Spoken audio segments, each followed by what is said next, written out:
Good morning, friends. For many years, I had the privilege of living in Southern California, and I'll confess I'm a Los Angeles Dodger fan. In fact, when I was a young student in seminary, I used to go up to the nosebleed section of Dodger Stadium, and gradually, as the innings wore along, would work my way down and would finally sit in an empty box seat somewhere, and I had the joy of watching Sandy Koufax and Don Sutton pitch, two of the great pitchers of all time. In fact, when I was a young pastor and our church was then small, one day a couple came visiting the church. They'd been brought by some older friends, and after the service, these older friends introduced them to me and said, "Pastor, I would like for you to meet Mr. and Mrs. Don Sutton." And not imagining that the great Don Sutton could be visiting the small church I pastored, I stuck up my hand and I said, "Well, hello, Mr. Sutton, how are you today?" And "Hello, Mrs. Sutton." And it was only when I got home that afternoon that my 15-year-old niece came bounding into the house all excited. She said, "Did you know who was in church this morning?" I said, "Who?" And she said, "Don Sutton." I said, "Yeah, I met him, Mr. Sutton." She said, "No, the Don Sutton was in the church this morning." Well, I followed the Los Angeles Dodgers over the course of many years and still do.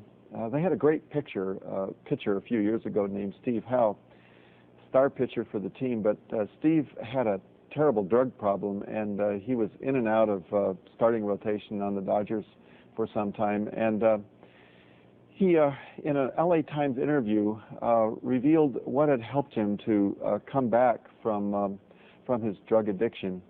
He said that he had read this story of a man that was reading a newspaper, and his little 3-year-old daughter was playing next to him and wanted him to quit reading his newspaper and come and play with her. And he didn't want to be bothered, so he tore off a whole page of the newspaper, which was an advertisement, and it had a picture of the world as part of the advertisement, and he tore it in little pieces and he gave it to his girl. He said, "Here, put this together, and when you've got done putting it together, then we'll play." Well, in just a few moments, she came back, and she had the picture all together, and he said, "How did you do that?"